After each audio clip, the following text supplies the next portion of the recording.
Scene 11, the next morning. By Thursday morning, Angela had nearly forgotten the conversation. She prepared for work, answered emails, ran errands, went about her normal routine. The words spoken the night before seemed insignificant. Just conversation, nothing more, or so she thought. But words are rarely as small as they seem, especially once they leave our mouths. James 3:5. Likewise, the tongue is a small part of the body, but it makes great boasts. Consider what a great forest is set on fire by a small spark. A spark had been lit, and it was already beginning to spread. Scene 12, the prayer request. That afternoon, one of the women from Bible study called a friend. During the conversation, she mentioned Rachel, not as gossip, at least not intentionally. She framed it differently. She called it a prayer request. I heard Rachel is struggling financially. We should pray for her. The friend agreed, but then she asked questions. Questions the woman could not answer. Questions that invited speculation. And before long, guesses became assumptions. Assumptions became conclusions. And conclusions began traveling through the church. Proverbs 20:19. A gossip betrays a confidence, so avoid anyone who talks too much. Scene 13. A story changes. By Friday evening, the story had already changed.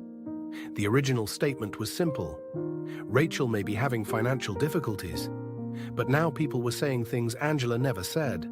Some claimed Rachel was behind on bills. Others assumed she was struggling to care for her son. A few even suggested she might need financial assistance from the church. No one stopped to verify the information. No one asked Rachel. No one sought the truth, because rumors rarely survive contact with facts. Instead, they survive in the absence of them. Proverbs 18:13. To answer before listening, that is folly and shame. Scene 14. Rachel keeps moving forward. Meanwhile, Rachel knew nothing about the conversations. She was focused on survival. Each day began before sunrise. She prepared breakfast for Isaiah, packed lunches, dropped him at school, worked a full shift at a medical office, then spent evenings cleaning commercial buildings. By the time she returned home, exhaustion wrapped itself around her like a heavy blanket. Yet every night before bed, she opened her Bible. Even if only for a few minutes, even if her eyes struggled to stay open. Isaiah 40:31. But they that wait upon the Lord shall renew their strength. They shall mount up with wings as eagles. Those words became her lifeline. Scene 15, Isaiah notices. One Saturday afternoon, Isaiah sat at the kitchen table, working on homework. He looked up at his mother. "Mom?" Rachel smiled. "Yes, baby?" "Are we going to be okay?" Rachel paused. The question caught her off guard. Children often notice more than adults realize. She walked over and sat beside him. Taking his hand, she smiled gently. "We're going to be more than okay. God has taken care of us this far, and He's not going to stop now." Deuteronomy 31:8. The Lord Himself goes before you and will be with you. He will never leave you nor forsake you. Isaiah nodded, and for a moment both of them found comfort in God's promises. Scene 16, Sunday morning. Sunday arrived. Rachel entered New Hope Community Church, carrying her Bible and a hopeful smile. But something felt different. Subtle, difficult to explain. A few conversations seemed to stop when she approached. Several people smiled politely before quickly looking away. One woman who normally hugged her simply waved from across the room. Rachel brushed it off. Perhaps she was imagining things, perhaps everyone was busy. Yet an uneasy feeling lingered. Scene 17, the hallway conversation. As Rachel walked toward the sanctuary, she passed two women talking quietly. The moment they saw her, they became silent. One woman looked uncomfortable, the other forced a smile. Rachel continued walking, but the silence spoke louder than words. For the first time, she felt like an outsider. Philippians 2:3. Do nothing out of selfish ambition or vain conceit. Rather, in humility value others above yourselves. The church was called to reflect Christ, yet something else was beginning to shape the atmosphere.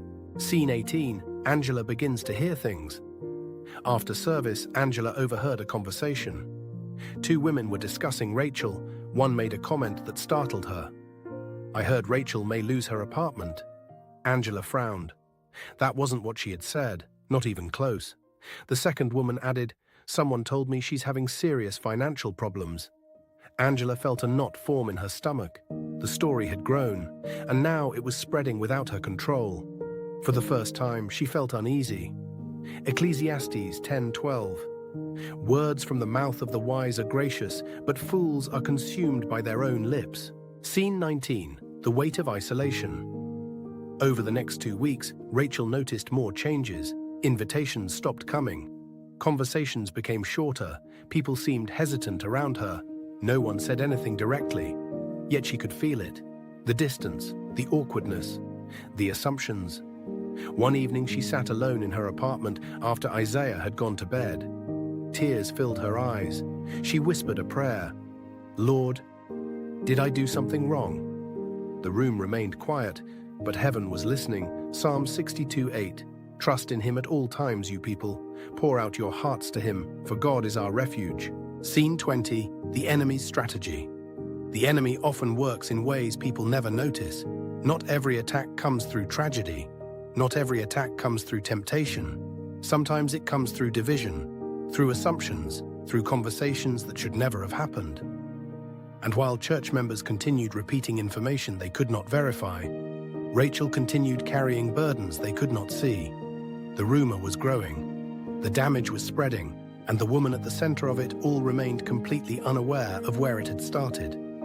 Ephesians 4:29. Do not let any unwholesome talk come out of your mouths, but only what is helpful for building others up according to their needs.